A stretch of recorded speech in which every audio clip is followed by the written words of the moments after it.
Okay, so maybe this thing is written in omniscient voice, but even so, even in omniscient, this had too much, too fast about things I didn't care about.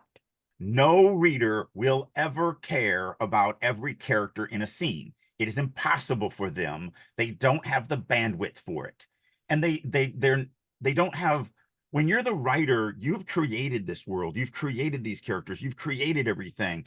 This crying woman, I guarantee you the author cares about her. This Adam that we just learned the dead boy's name, the author cares about Adam. I don't give a crap. And I'm never Yeah. going to give a crap. Not until, not until you make me, not until you bring me in. Like maybe later we go into Adam's head, and, maybe we do a flashback, whatever, and we have this whole thing and I fall in love with Adam. Great. But at this moment, I don't.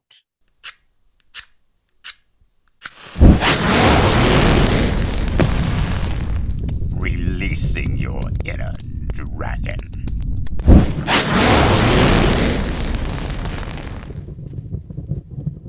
All right. So these have been getting very popular. So we're doing these more and more often. And I guess I should have probably led with what we're doing, which is critiquing. So these critiquing episodes are becoming more and more popular, and I think we're gonna do another one today. So what you got?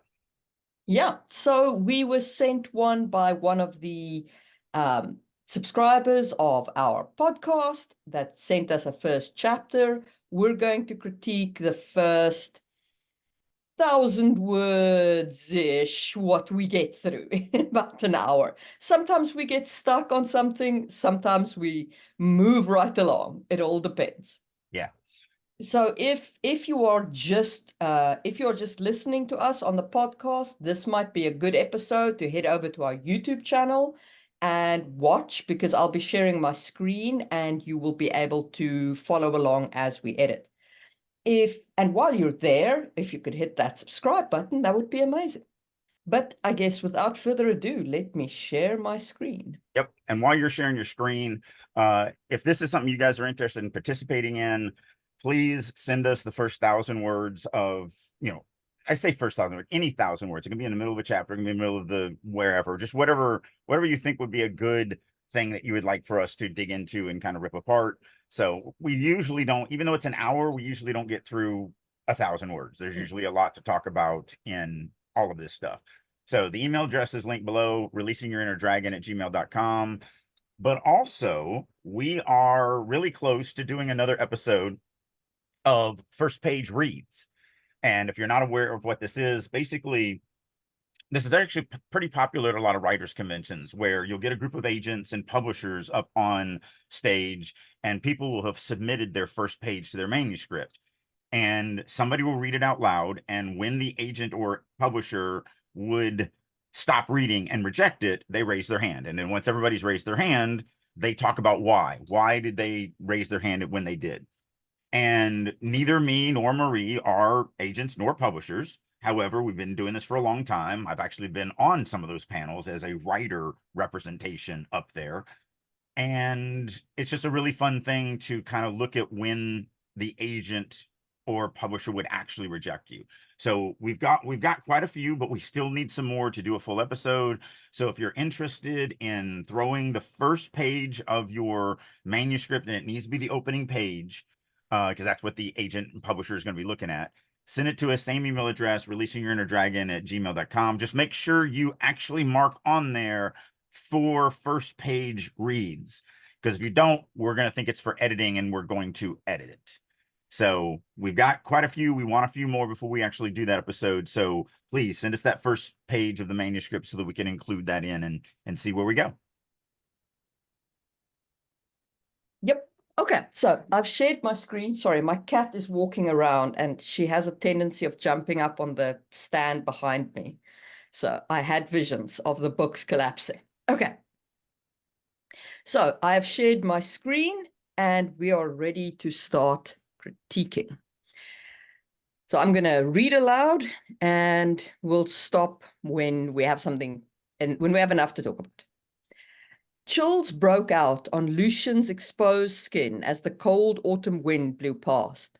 He tightened his old leather jacket, shielding his face.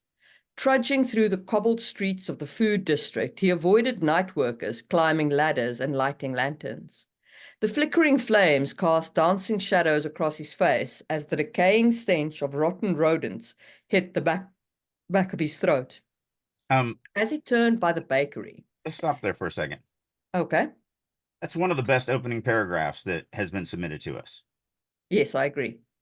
I agree. It's in media res, it's right in the moment, it's showy, it's got sensory details. It doesn't have any emotions yet, which is fine. I mean, it's the first paragraph. So this is where you and I always have our little difference, because I read emotion in here. But it is gentle, and it's very much shown in, like, he's tightening his leather jacket, he's shielding his face. I can feel the, like, not fear exactly, but maybe some hints of, like, not wanting to be seen. And that to me starts leading me into emotion. Okay, I can see that. To me, because of the fact that we start off with chills and cold, to me, that's just the physical protection against that cold, as opposed to, like, if there was none of that, if there was no chills and cold, if it was just the first line was just innocuous, as he's just walking through or whatever, and then it says he tightened his old leather jacket, shielding his face. The shielding his face now, to me, would be like, oh, he doesn't want to be seen, as opposed to the opening line is literally a physical sense of being cold. 100%. It's just like, as I say, I tend to read, and I also tend to write not so much emotion, right? Which is why, like, something that just has hints of emotion for me does enough. Right. And that is an interesting difference between me and you, that I think, because neither one are wrong and neither one are necessarily right. They're just right for you, right for me, right for your readers, right for my readers.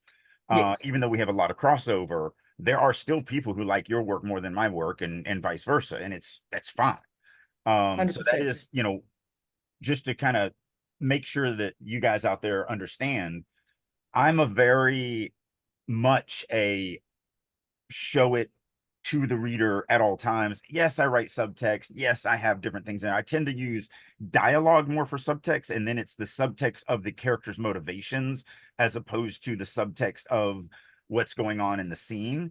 But I am very much I'm going to paint every picture for you so that you do not have to pick up breadcrumbs as far as what someone is feeling or what they're seeing or something like that. And that's not the way everyone writes, like, at all. Matter of fact, I may even be in the minority of people who write like that, but it's one of the reasons why, my books, my chapters are bigger than they used to be. Not that I overwrite, because you still get, I still have so many people that read my stuff and go, even though it's, a 5,000 word chapter, I don't think you could cut a single thing out of this. Like, it's all relevant. But the point is that, you get different styles, and, like, for me, the emotion here is fine. For Drake, it's like a little bit lacking, but that's just, but those are stylistic differences. And I wouldn't even care that there's no emotion in this opening paragraph. It's the opening paragraph, and it is filled with sensory details. We have the physicalness of the coldness on our skin. We have we're physically moving through it. I love the line, avoid night workers climbing ladders and lighting lanterns. I mean, not only does that scene set that we are in the, at nighttime, without ever telling us that. And then we get not only the smell of rotten rodents, but we also get kind of the taste of rotten rodents a little bit too, which is horribly disgusting. But from a world building standpoint, that is a very interesting way, because it's not the stench of decay, or the decaying stench of rotten garbage or human feces or whatever, which is in every town. That, and I'm hoping it pays off, but that paints a town that is so filthy that even the rats are rotting in the streets. And so hopefully it's a payoff, and not just this is a cool way to describe the normal stench of a city, because that's way above and beyond. Yeah, I'm hoping so as well. And we'll see in a bit. The one thing that I will say, there will be absolutely pedantic people who will say something ridiculous like, the flickering flames cast dancing shadows across his face. They'll say something like, he can't see it because it's a limited third person. Don't listen to them. Yeah, It's fine. it I is promise perfect. you it's fine. It is. No reader's going to trip over it. Yeah, no. The only thing that and I don't have it's such a petty thing, but since we're here, the only thing, and I don't even know if I would bring this up in a critique group, but there's a little bit of a disconnect between has exposed skin with cold wind blowing on it, but he's also wearing a jacket.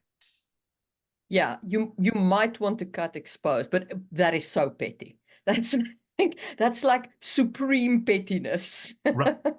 Yeah. That's what I mean. I don't even know if Yeah. I would bring this up in a critique group, Yeah. but I just want the biggest reason I want to stop you there is I think this is the best opening paragraph that has ever been submitted to us. It certainly is very, very good. And I think that's worthy of, I don't, it's so funny because I'm not a person who gives compliments during critiques. I don't do the compliment sandwich where it's like, this is nice, this is bad, this is nice. Because I feel like when you come to me, the people that are paying to be a part of the writer's room or my private clients or whatever, they come to me, they're not there to be pat on the back and cheerleaded to.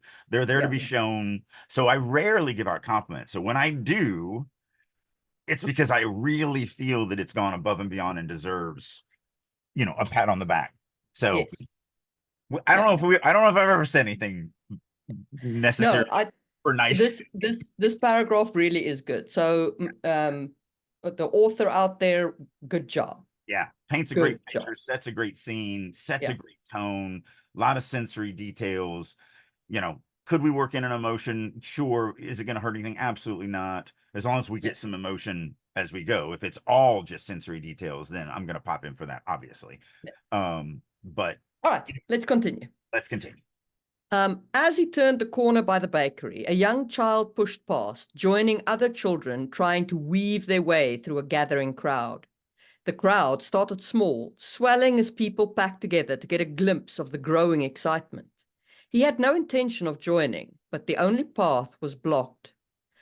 Pushing through the crowd, he bumped into onlookers trying to avoid muddy clothes and dirt-stained hands. Sharp elbows attacked his ribs as he forced his way around. He should have waited.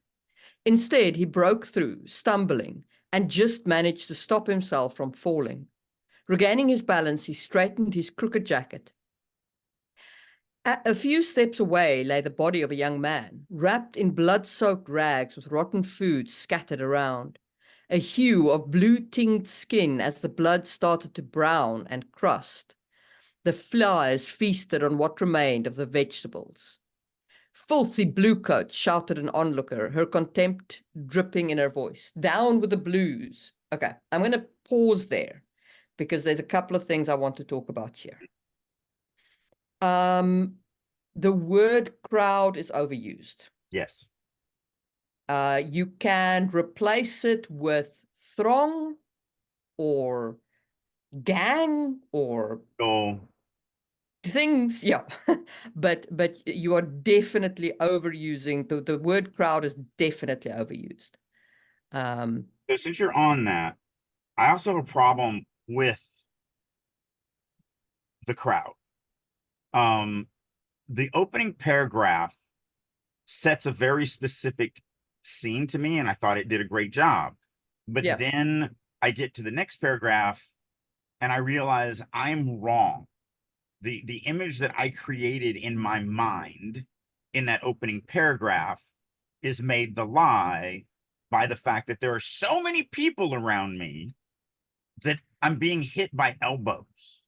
So I think the image that he's trying to sketch, and I can see the mistake he made. I think the image he's trying to create is that we are in a quiet back street. We're trying to get somewhere. We go around a corner. We slam into the back of a crowd. See, and that's just it. That was my thing, is transition. We didn't transition from the scene that we painted in the paragraph 1 to the scene. So if I had turned a corner and there was a wall of bodies in front of me, and it's like, frick me, and so on and so forth. So what I would say is here, where he says, as he turned the corner by the bakery, it should ideally be something like, he was greeted by a wall of bodies. I mean, even yeah, something like that. I mean, that's not greatly written, but it doesn't matter. He was greeted by a wall of bodies. And then literally you could just capital A, a young child pushed past. Yeah. So because then you have that, like, okay, we're in a quiet street, fuck, what's this? Transitions are one of the number one things that I pop in the writer's room. And it's transitions during the scene. We're moving from one thing to another. And so the reader needs to understand how the character, how the character's visual perspective changes. The problem with what the author did here was, as they turned the corner by the bakery, instead of showing us what's in front of the dude, they showed us a person coming past him, but we were never aware of this person. So now it feels as though we're in the middle of a crowd, as opposed to the visual perspective of this has now changed in front of me. Right. I've gone from a quiet street with night workers to the back of a crowd. And the problem is that they tried to do the transition later, but it's a very omniscient, almost author intrusion on line 10. The crowd started small, swelling as people, wait a minute, if he's walking through this area, he has no idea that this crowd started small, and that, unless he's standing there and watching. So if we were going to do that, as he turned a crowd, a young child pushed back him, almost knocking him down, and he had to stop. In front of him was a small crowd. But people were joining from all over the place. And we can definitely transition into watching this crowd build. But again, it still has to be a transition. We're going to have to transition from, I'm worming my way through this thing. It's fairly peaceful. There's a couple night workers that are out climbing ladders and lighting them. But other than that, there's not a lot of people around me, to, oh, wait, there is a few people in front of me, and more people are joining them. And, oh, now I've got to get through that. And so it's that transition through it. So either way, whether he turns the corner and there's already this massive crowd in front of him, or something interrupts him and he has to stand there for a second while, and then, people start just coming in from all over the place, however we do it. But that should happen first. Right. Because that's the sequence of events. Come around the corner, see the crowd. I think people now want a more visual story. They want to be able to follow, just as if they were watching TV, or just as if they were watching a movie. I think that's because entertainment is so prevalent in today's world, that to get especially the male reader, there's a reason why 70% of all readers are female, because they just have a better ability to grasp this stuff. But there's a lot of men out there who want to read, and who do read. So by leaning into that visualness, by leaning into those transitions where we can see this as if we were watching a movie, it's going to hold the reader's attention so much better, and really walk them through so that they're never lost about what they're supposed to be experiencing. Yeah, and I think the other thing is this paragraph, where it's like he had no intention of joining them, but the only path was blocked. This would be a really good place to show us that emotion, to show us a building of frustration, perhaps like he would be seen, if there was some of that, like, to really lean into that. Well, and that's also the one huge telly, but the only path was blocked. Yeah. Was blocked by what? We can assume that you're talking about the crowd, but very, very telly. And then what is it? How does he feel? How does he feel that his path is blocked? Why is this an inconvenience to him? What emotions are he experiencing? So yeah, this is definitely where I would be bringing in that emotion. Yes. Then I want to talk a little bit in this section. I want to talk about paragraph structure. So pushing through the crowd, he bumped into onlookers, trying to avoid muddy clothes and dirt-stained hands. That's great. Sharp elbows attacked his ribs as he forced his way around. Also great. Here, he should have waited, and then instead he broke through. I feel like this would be better like this. And it's not indented, so you can't see, but now this is on its own line. And then you have the paragraph break. Well, and 15 is a missed opportunity for emotion. Why? Yeah. Why should he have waited? What does it matter to him? How does that make him feel? Not just tell me that he should have waited. Show me why it matters to him that he should have waited. Yeah. Yeah. And also now this is redundant. Just managed to stop himself from falling and regaining his balance. Those two things are basically the same thing. it is. But here's the problem that I have with that entire next line. Yeah. It's also out of order. Yes. In line 13, he pushes his way through the crowd. And then in line 16, he pushes through the crowd. Or is that him getting to the other side? And if that's no, the case, he's getting to the other side, or he's getting into the middle of the crowd. Is my reading of it. Because I think the crowd is gathered around something. Yeah. So I think I think it's a ring of a crowd, and he's now in the middle. So I would perhaps say instead he broke through into the eye of the storm. Yeah. Something, again, it's a transition issue. Yeah. This is I would say that the largest problem so far has been transition. Yes. And I would say that this, and actually probably all of it. So one of my Drakeisms is when you're writing a novel, and those who've listened to this podcast have heard me say this before, but when you're writing a novel, you're actually writing two novels at the same time and you don't realize it. You're writing one in your head and you're writing one on paper. And when you reread your paper book, you automatically include the head book without realizing it. So what has happened is the author can see the transition from no crowd to crowd. The author can see the transition from I'm in the crowd and now I'm actually kind of in the center where they're surrounding this dead body. But that's in their head book. And when they give the paper book away, we don't get the head book. We only get what's on paper. And so therefore we cannot see what you can see. And I will bet that that's the biggest reason for the transition shifts is because in their mind, they are transitioning fine. Because they can see it.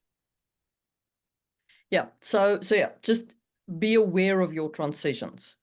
And then structurally, I just feel like that paragraph is too big. Then we have a few steps away lay the body of a young man wrapped in blood-soaked rags, rotten food scattered around. So that's also, and again, they haven't indented, so I don't know if it is, but that is also another paragraph because we are moving from his actions to now describing this body of a young man. So I don't know, since there's no indents, I don't know if it is a paragraph break there. I guess you let me just set up some indents. Yeah. Because it's going to be hard to read. It is there. So they do have a few steps away. So that is a new paragraph, unless you added that. I don't think you did, though. So we do have that as a paragraph. I did add it. Okay. Yeah. I added this line break and this line break because this was all one big paragraph. A few steps away, the 20. I don't think you did. 20. Oh, 20. No, 20 I didn't. Yes, that's the one that I was like, that one needs to be its own paragraph, but it is its own paragraph. Yeah. Yeah. Indenting. Indenting helps read. It helps you read as well. Right. Yeah. You should get in the habit of making sure, and you should not tab in the beginning of every paragraph or any stupidness like that from the olden days of typewriters. Just set your indent for your paragraphs and then you're done. You never have to worry about it again. Every time you hit enter, it just automatically indents the next paragraph for you. Yep. Even better, like set up your style, your default, your body style to have an indent. Yeah. Okay. So regaining his balance, he straightened his crooked jacket. That's fine. Just watch out for those two things that do exactly the same thing. Yep. A few steps away lay the body of a young man, wrapped in blood-soaked rags with rotten food scattered around. So my question here is, how does he feel? Right. This is emotionless. Yes. Um, There's also no comma between man and wrapped.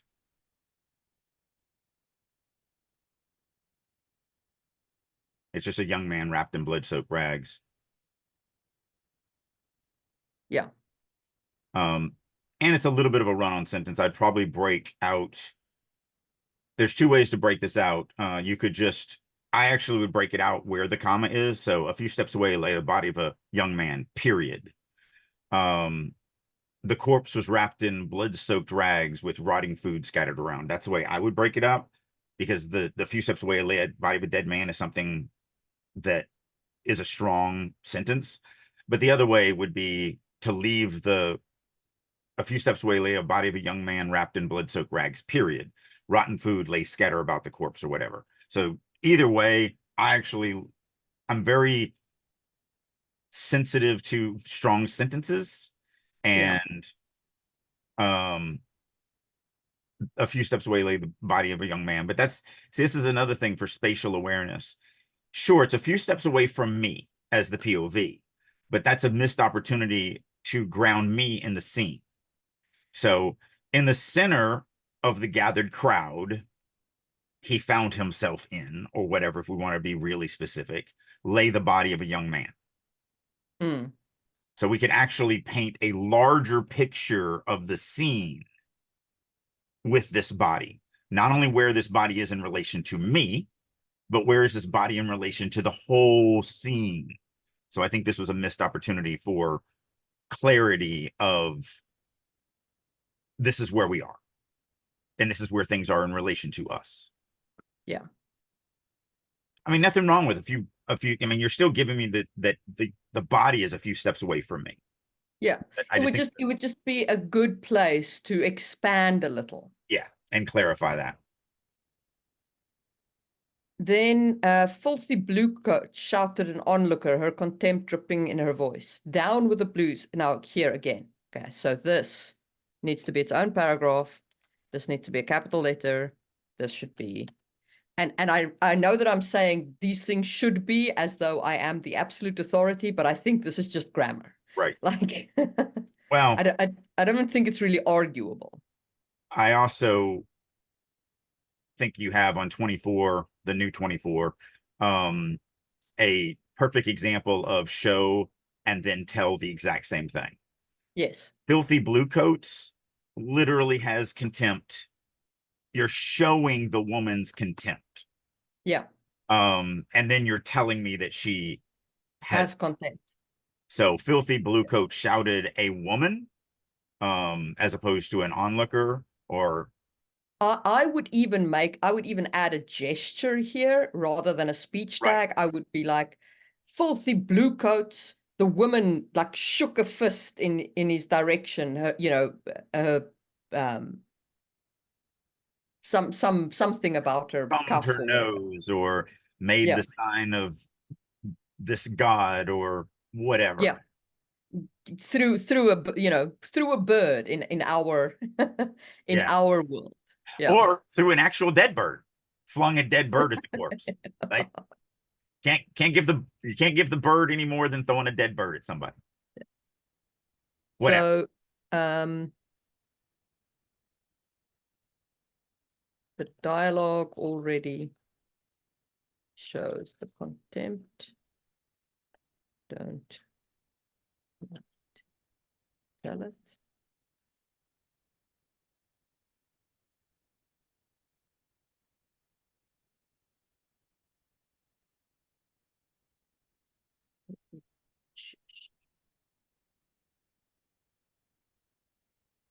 And this is completely subjective, but I'm not a huge fan of writing something like added another. it doesn't paint any picture or whatever. So even something as Yeah. simple with, down with the blues, beggar, an old beggar man added his disdain or whatever, Yeah. or added his commentary.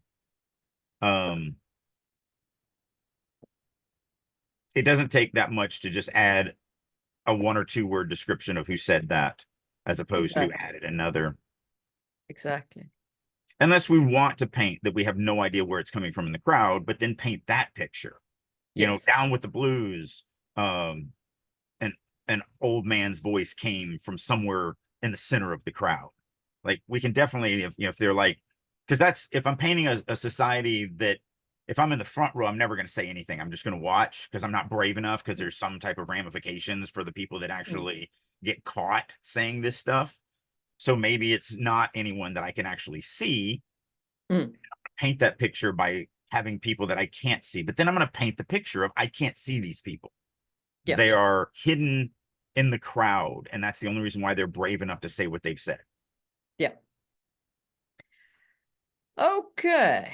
From behind the crowd, people pushed each other out of the way as immaculate bright blue uniforms of the local police fought their way through.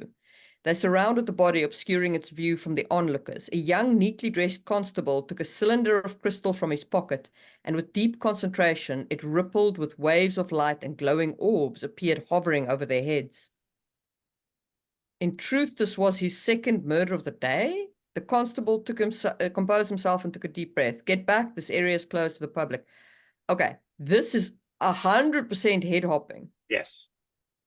And I'm not sure why we're suddenly given this information. I don't know why we're given this information at all. Yeah.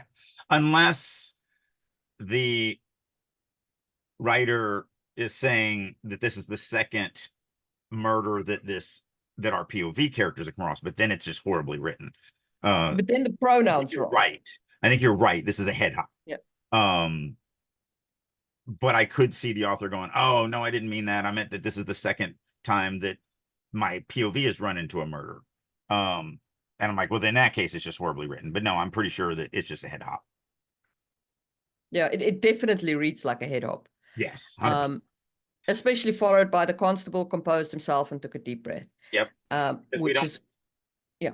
I mean, there's an argument for saying I can see the constable can compose himself, but that's still too deep into a secondary character for me.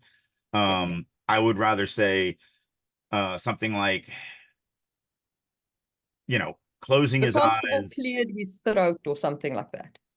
Well, I was gonna keep took a deep breath. So running his hands over his jacket, he took a deep breath, closing his eyes, he took a deep breath, whatever, because I can see all of that. And so therefore I'm not head hopping. But also, before you go,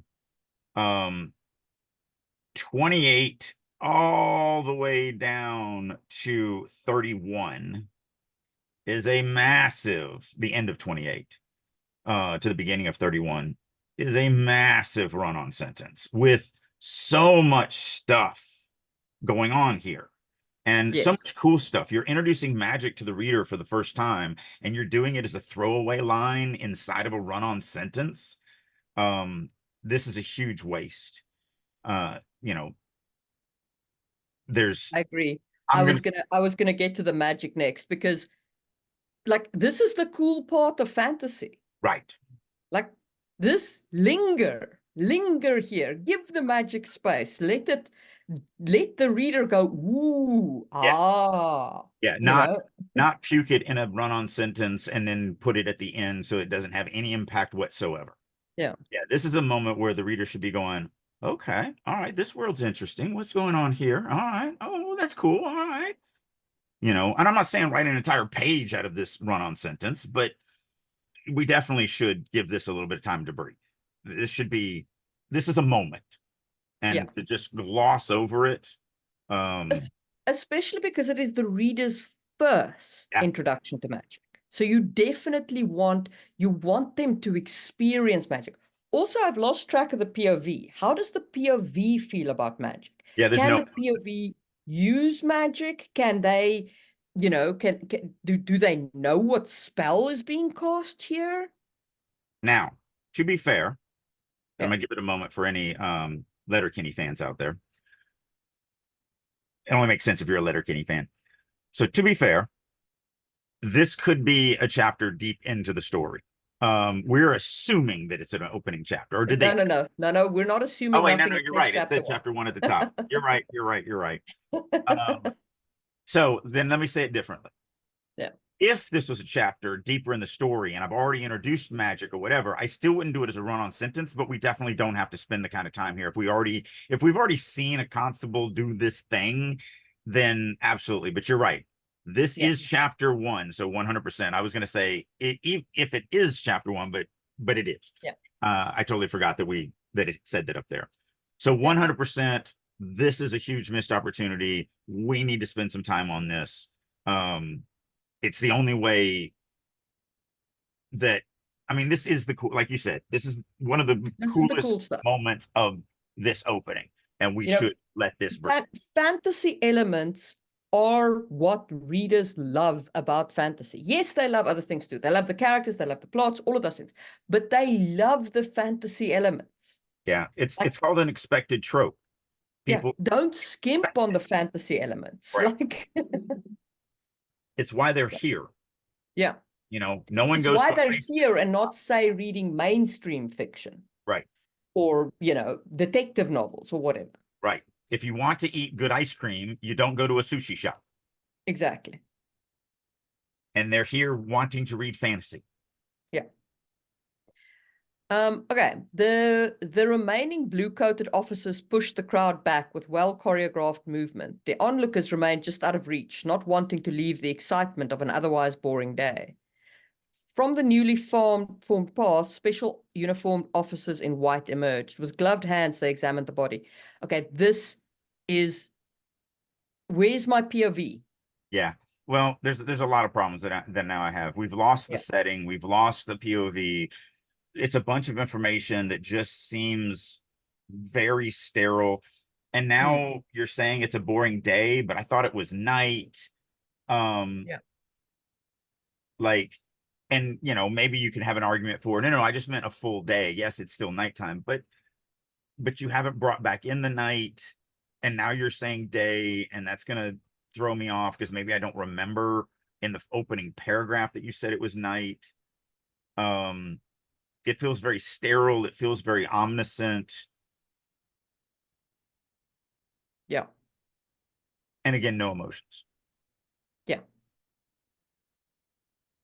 And it's like there's a lot of I mean, there's a lot of detail about this murder.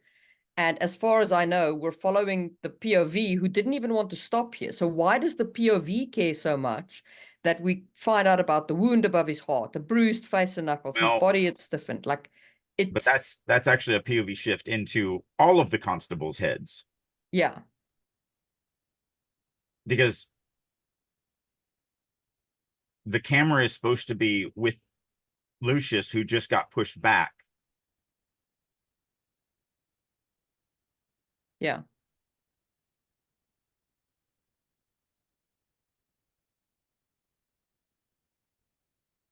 Here's Lucian finally overhearing a conversation. But okay, now I have a problem. Yeah. We were trying to get somewhere. The crowd stopped us. I understand that there's been a murder, but I don't get why this is important to Lucian. Why are we not pushing on? What is it about this murder that's important to Lucian? And I think let's linger there for a moment, because a lot of this piece, you know, we spoke about the transitions, which is a technical thing. But now that I'm here on page 2, I think the biggest problem with this piece, the reason why if I was a reader, I wouldn't continue, is I don't understand Lucian's motivation. Right. Right. Even if this was written in an omniscient voice, like I could get through that. If I knew what was driving Lucian, which is the POV we're following, the primary the primary of the scene. And we're not getting anything. We're not getting any motivation from him. And we're a page deep. Like, we know he wants to get somewhere. Why has he stopped at this murder? And this is, so I talk about all the time in the writer's room about when you're writing a scene, what the scene should do is in the opening couple of paragraphs, something should grab the reader and then drag them through the chapter, pull them through the chapter. You don't want a chapter where it's like, okay, I read this paragraph. I don't really care about reading the next paragraph, but I will because it's the next paragraph. And now I finished that one. And okay, let me read the next one because I have to. That opening paragraph grabbed me. Me too. Have to read the next paragraph. By the time I get here, I'm now forcing myself to the story has let go of me. And now it's me having to trudge to that next paragraph, to that next paragraph, to that next paragraph. And, I say this all the time. This is a buyer's dream market. About 800,000 to 1 million books are published on Amazon every year. Right now, there's over 40 million fiction books on Amazon, I think. I could be wrong. You can correct me in the comments, but I think it's somewhere around in there. Most books today are bought from the look inside if they're not a recommendation. Obviously, if your friend recommends it or whatever, you buy it. But most books, when you're just looking for a book that you've never heard of this author, whatever, you buy from the look inside. So this is the opening 2 pages, 3 pages. This is what the look inside gets. That means I'm not buying this book. I'm going to get here and I'm going to be like, you know what? There are 799,999 other books that I can look at. And I'm just going to go. And I'm not going to continue reading this. I'm just not. And the thing is, it is like the opening paragraph really genuinely had, I mean, you saw how long we spent on it. Yeah. It genuinely has enormous promise. Write in that style and add the character's motivation. Just where are we going? Why did we stop at this murder? Why does this murder matter? Yeah. Remember, the reason why it matters to the character is the reason why it matters to the reader. You did a great job attaching me sufficiently to Lucian that I want to follow him. Okay, I'm good. I'm on board. We're with Lucian in his battered old leather jacket, 100%. But then you lose track of him by jumping into these constables and jumping into this constable and talking about Mrs. Potts and I'm like, okay, but I was following Lucian and he was on his way somewhere. And he didn't want to be in this crowd. So why are we still here? Yeah.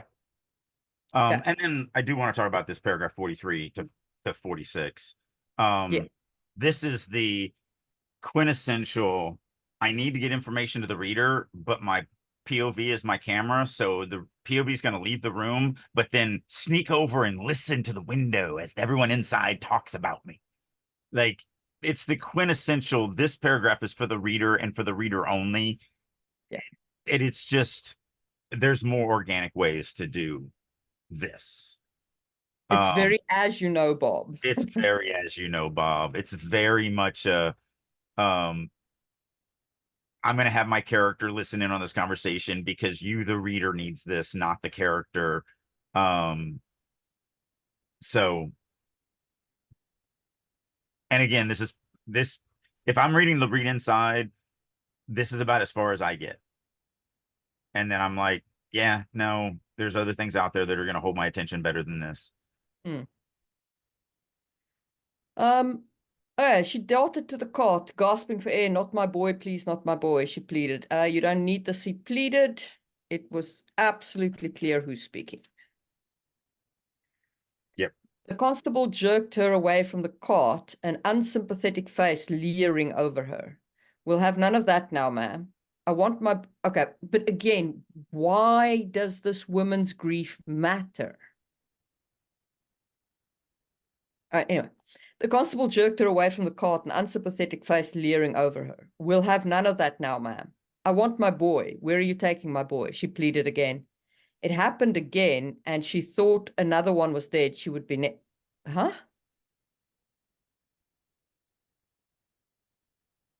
I'm not sure. We're in her head. Okay, and she thought she would be next. But I don't understand that. Even if we are in her head, I don't understand the thought. The woman shivered uncontrollably, grabbing onto his uniform. Please, my boy, where are you taking him? He took a step back and readjusted his uniform and brushed off the dirt she had gotten on him.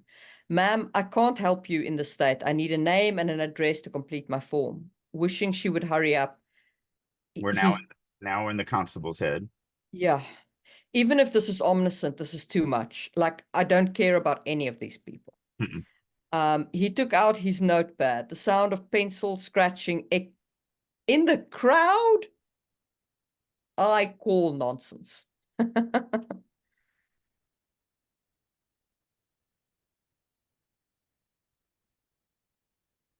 Yeah, because even just people standing there make noise when there's that many.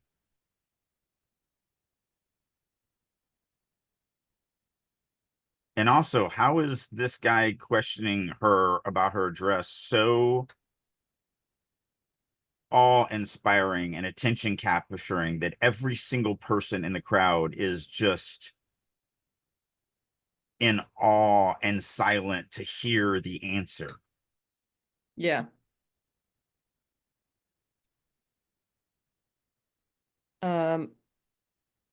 She had fallen to her knees, holding back sobs. In between trying to compose herself, she whispered, "His name is Adam. He stays behind the leather shop."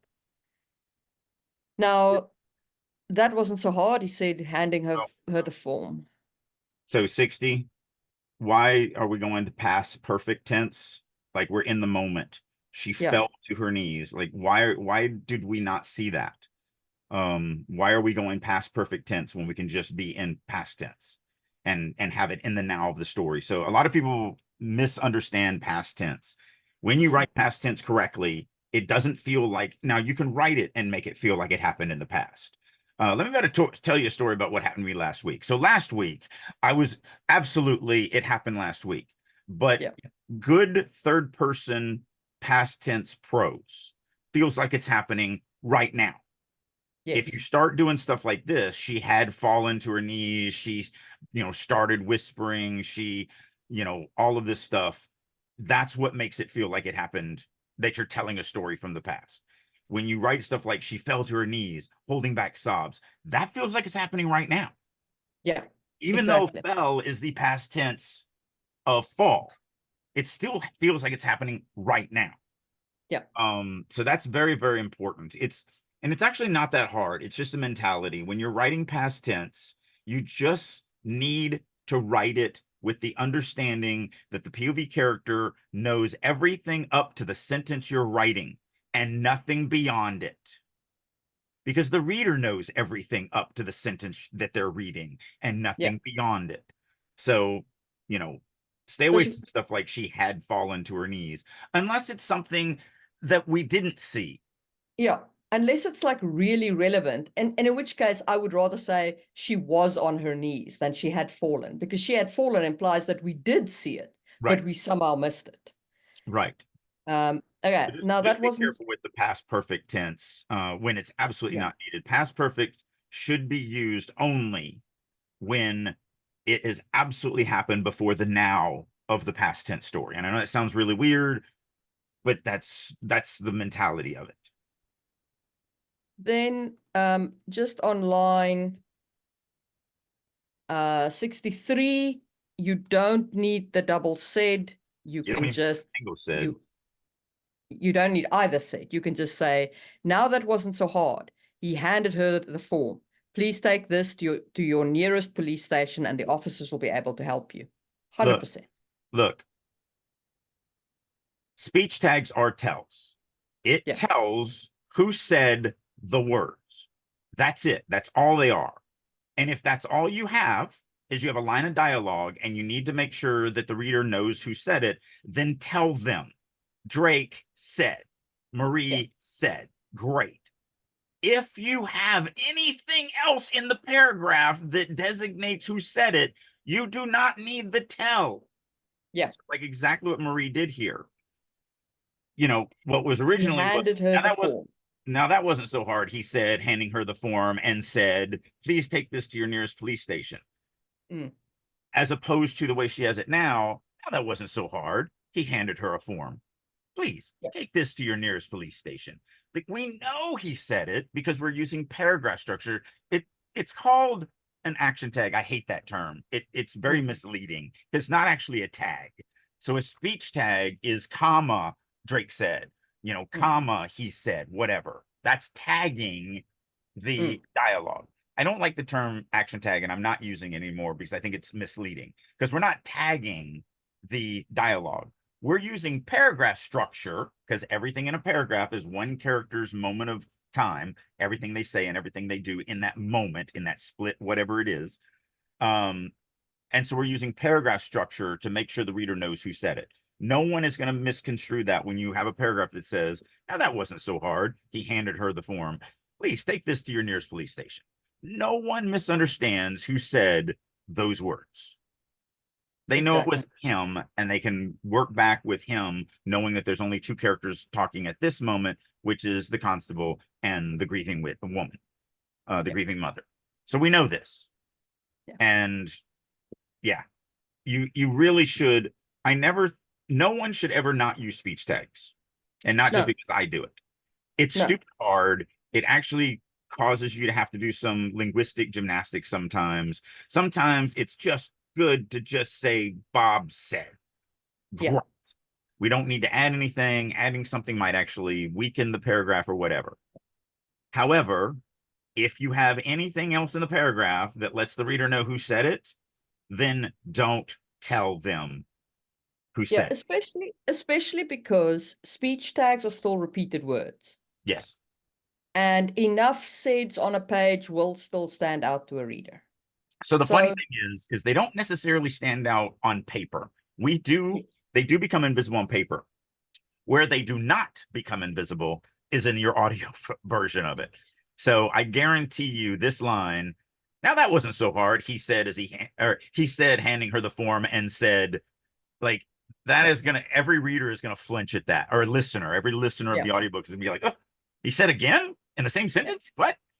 It's not gonna be invisible. Yeah. Then continuing on line 66, please tell me where you're taking my boy, she asked again, and this should be a new paragraph. The constable walked away, extinguishing the orbs of light with a crystal, leaving her on the ground, silently crying, clutching up the piece of paper. She realized this would be the last time she saw Adam. The crowd started to fade with a chatter that would become morning gossip. Lucian Knight picked up speed as he walked home, not wanting to spend any more time in the darkening streets. Okay. I am going to stop there. Yeah. So maybe this thing is written in omniscient voice, but even so, even in omniscient, this had too much too fast about things I didn't care about. Like, I think what the author is trying to set up is that the cops are seen as the bad guys by the population of the city, and we're probably going to be following some kind of internal revolution or something like that, which is a great premise. And that opening paragraph was sublime. It really, really was solid. It was in true third person limited. Yeah. And I would 100% have read on based on that. Yeah. But then the head hopping started. And I didn't know what the character's motivation was. I didn't even know until this point that Lucian Knight wanted to go home. I didn't know that was where he was headed. So,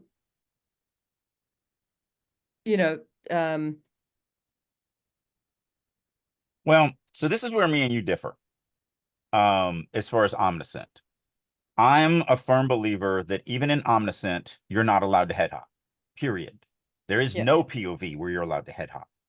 Omniscient, in real omniscient, if you're writing true omniscient, like Lord of the Rings is written in true omniscient, you get a focal character. And you do get to tell the reader, because it's always a tell, everything in omniscient is a tell. You're going to tell the reader what that focal character is feeling and thinking, never going directly into their head, but telling them what they feel, but you do not tell anything else about anyone else.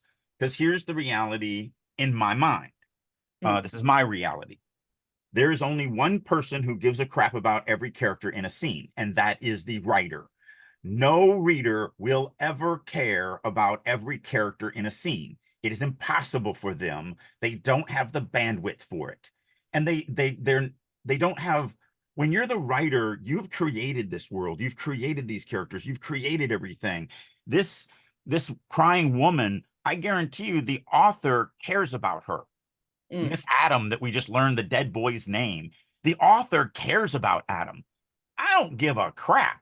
And I'm never going to give a crap. Not until, not until you make me, not until you bring me in. Like maybe later we go into Adam's head, and, maybe we do a flashback, whatever. And we have this whole thing and I fall in love with Adam. Great. But at this moment, I don't. And so head hopping, even in Omniscient, the author is expecting the reader to care about everybody. You care about what this crying woman is thinking. You care about what the constable is thinking. You care about what the dead guy is thinking. No, I don't. I don't.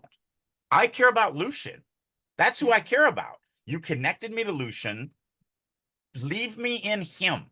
I want to be in his head. I want to stay with him. I want to see how he feels about the crying woman, how he feels about the constable, how he feels about the dead person. And then I will feel what he feels, as opposed to the crying woman and the constable and everything else, the crowd, because we actually, so on 69, the crowd started to fade. The chatter that would become the morning's gossip. I mean, okay, Lucian can know that. It's not egregious. It needs to be its own paragraph, and then Lucian Knight needs to be its own paragraph. But yeah, and we don't need started. Any wishy-washy words like that, started, began to, blah blah blah. Because did they finish dissipating? Did they finish fading away? If they did, then they didn't start. They just did the action. The crowd faded away with chatter that would become the morning gossip. Like I said, that's not egregious. I would let that slide. But I like the line actually. The crowd faded with a chatter that would become the morning gossip. I would keep the line, absolutely. I think that can very much pass as narration. Yeah, because when people My start problem is the very clear head hopping into characters that you have in no way attached me to. I do not know these characters. I don't care about them. I have no idea why they're important. So because the pendulum swings, the danger of the line, the crowd faded with the chatter that would become the morning gossip, because that is not grounded in a character. The danger in it is that somebody who has just learned about True Third Limited and is trying to stay in it, they will write, the crowd faded with the chatter that Lucian knew would become the morning gossip. And the problem is you just don't need that. Because everything, if you stick to True Limited, then when you write a line that is disconnected, and you can do them every once in a while, once every paragraph, once every couple of paragraphs, whatever, it's fine. No one's going to get thrown out. Then the reader knows that that's what Lucian is thinking. So we don't have to write that Lucian knew would become. And but I know why they do it, because they're like, well, I don't want to write an omniscient. I want to make sure everything is in the POV. So I need to make sure that you know that this line, which is not connected, if I don't put that, it's fine. The problem is that when you write with this head hopping style, now I feel that we've head hopped into the crowd, because we're not in Lucian's head exclusively. We're in all these heads. And so why wouldn't this line be the crowd thinking about the fact that they were going to talk about this the next morning? And so, if you're doing a lot of head hopping, then if you wanted to avoid the reader thinking you're head hopping here, you'd have to write that Lucian knew would become, as opposed to, if it's in type third and everything is in that nice third limited, and everything is how Lucian sees the world and how Lucian is reacting to the world and how Lucian feels about the events that are happening around him. When I get here and the line is the crowd faded with the chatter that would become this morning's gossip, or the morning gossip, Yeah. the reader's going to know Lucian. That's Lucian. Lucian. Lucian is assuming that. We don't have to write that he's assuming it. The readers will assume that he's assuming it. So my overall take on this piece is that the opening showed enormous promise. I think the premise shows enormous promise. I think the world shows good promise as well, with like magic being available freely. Like all of the elements are there. Write the rest of the story the way you wrote the opening paragraph, and you will be golden. Yeah. Like, And that's genuinely, you will be golden. It is easier said than done. It is, yeah. Like I preach about all the time in the writer's room, the best way to understand how to succeed at this is to understand that you don't speak prose naturally. It is a different language. You're going to have to learn a new language. You have to treat it like a new language. It is not English. It is not conversation. It is not, it's its own beast. And so, like, that opening paragraph is the quintessential beautiful third person limited, just dripping with everything it needs to have. You now have to duplicate that from there on out in every paragraph. Same thing, rest of the way down. Yeah. Add some really emotional motivation. Added some. There was no motivation. There was no emotion, and that's always the danger.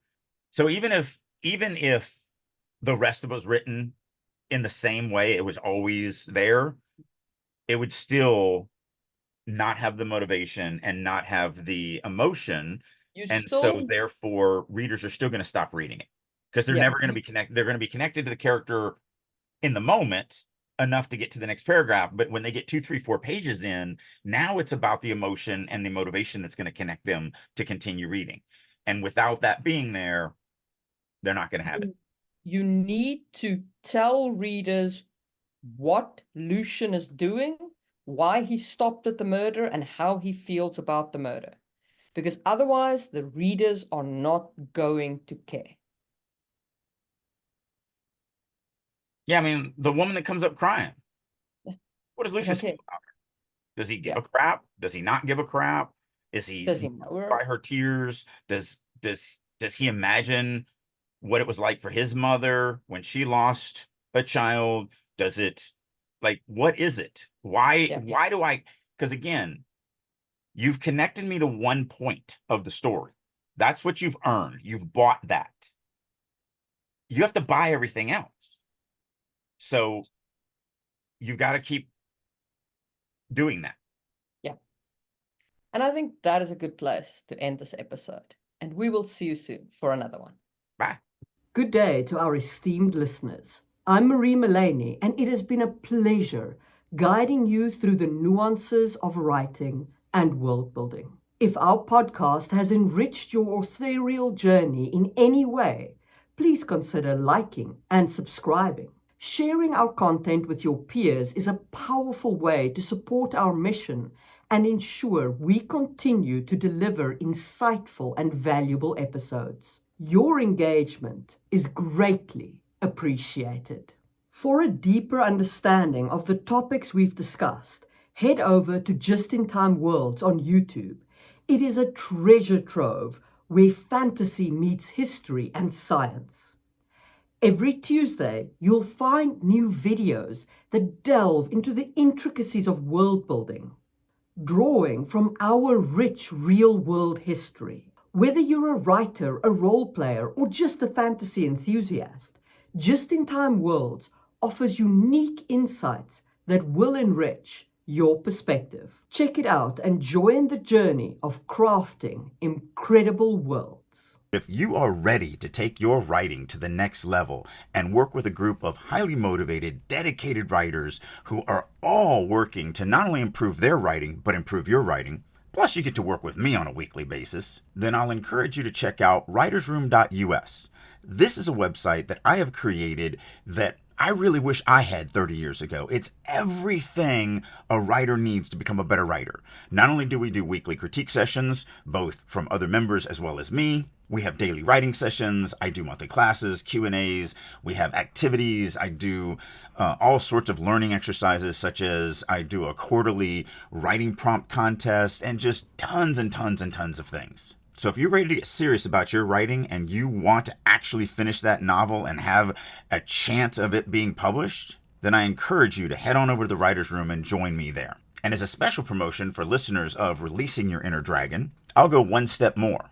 If you would like to get 50% off for 3 months, reach out to me. There's a million ways you can do that. You can do it through starvingwriterstudio.com, drakeu.com, any of my social medias such as LinkedIn, Instagram, Facebook, X, whatever. Reach out to me, say that you would like to check out the writer's room for 50% off, and I will send you a link that will allow you to do just that. So hopefully you're ready to start getting serious about writing, and I'll see you in the writer's room.